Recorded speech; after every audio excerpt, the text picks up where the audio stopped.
How do you drop a log of wood on a man's head? And it just blew me away. It just blew me away because there's no other way. And then he got back up. So it was like either his head is made out of something different, or I wonder if the wood is made out. And then obviously from there, it took me down a journey.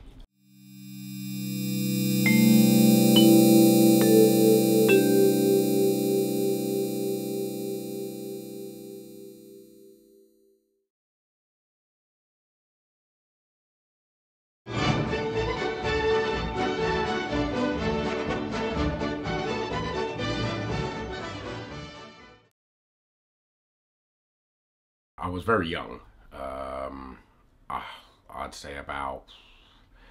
I'd say somewhere between 5 and 7. We're talking over 50, over 70 times. I've seen this film. Me and my brothers used to watch this film, and we were brothers within the films out of the 7 brothers.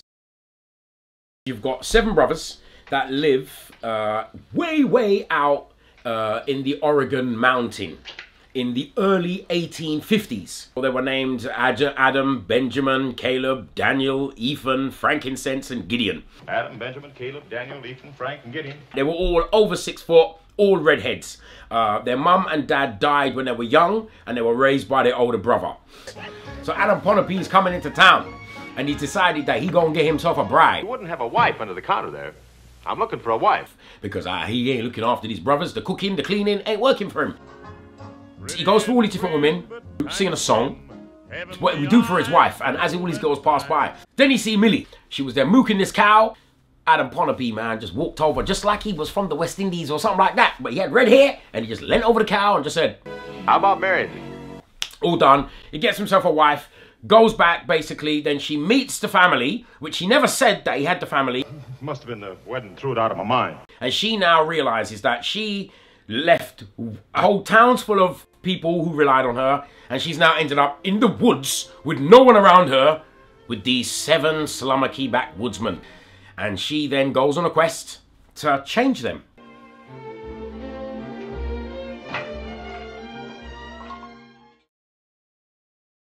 So you got Adam, which is the elder brother.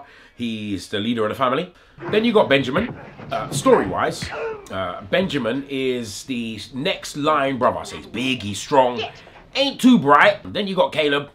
Okay, so in between Caleb, Daniel, and Ethan, these are the filler brothers. So they're part of the game. But like, a couple of them are really good at dancing, and one of them is really good at singing. But then you got my man Frankincense. Frankincense is a bad man. He don't like his name Frankincense because there was no F names in the Bible, so Ma named him Frankincense, cause he smells so sweet. Yeah. Now look. He punched his brother in the face for that. Then you got Gideon. He's the youngest boy, so he idolizes his elder brothers, but he's getting his own way on how he takes the world. Adam, you're my eldest brother. Now, I've always looked up to you. I tried to ape you. But today I'm ashamed for you. Now, I know you can lick me. Lick the tar out of me. But I wouldn't hold myself no kind of man unless I showed you how I felt.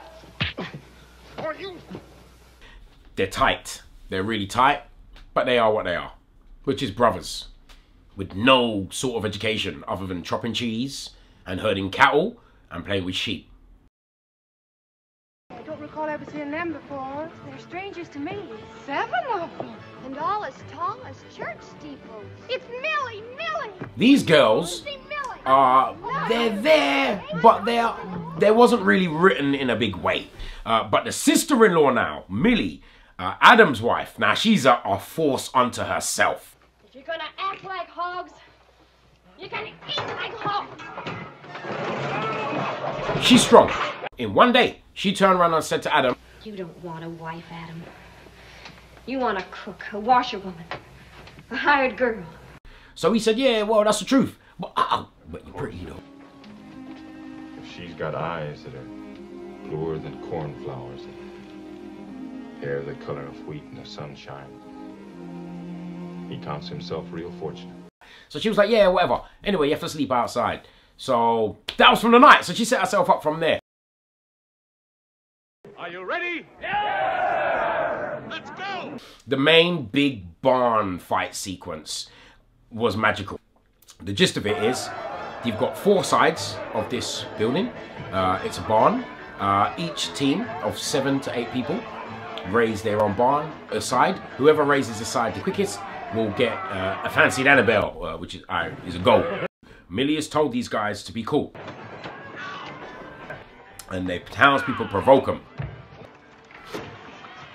And then what the final straw was that one of the guys was on top of the building, and then they dash a hammer on top of this guy's head. Gideon, the youngest brother, weren't feeling that. So then they got into a big fight.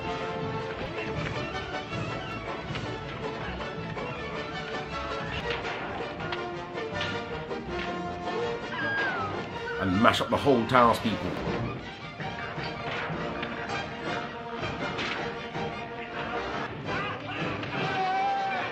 And brought back down the barn.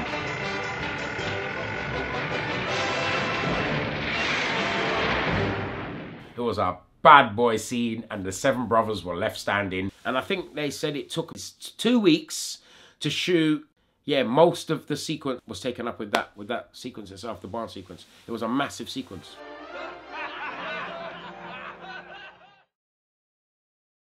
The director, the producer, the writers, they really meshed it together in such a way. The choreographer, the way they put it together, you didn't actually notice. Okay, they sing one song twice.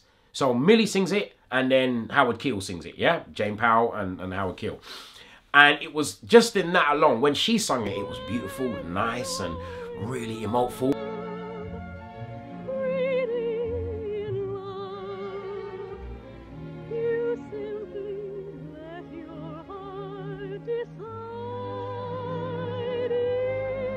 When he sung it, it was exactly the same. Apart from, it was much more suggestive, because he was telling his younger brother, if you're in love and you're really in love, you'd know it in your heart.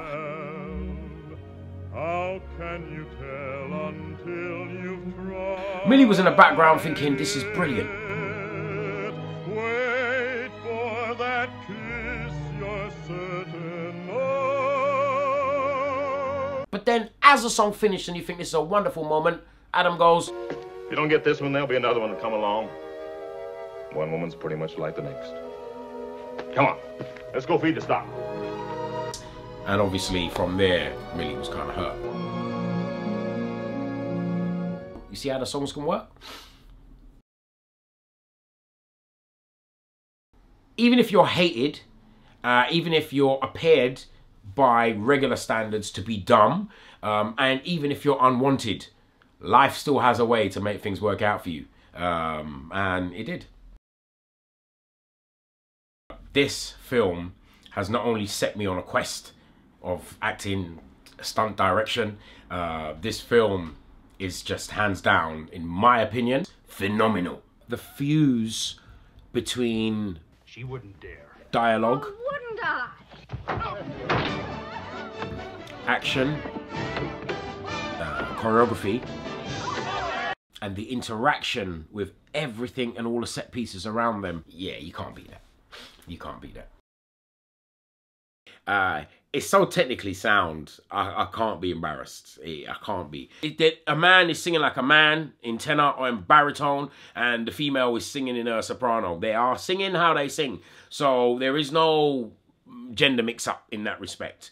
So for me personally, as a man, I'm watching a man, he's singing. Man, sing! There is nothing. He's a bad boy. Howard Keel's a bad boy. Is it a bit soft? No.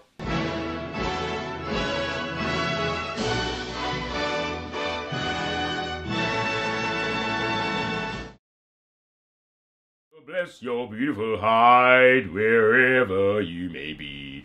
I ain't got you now, but I'm willing to bet she's the girl for me.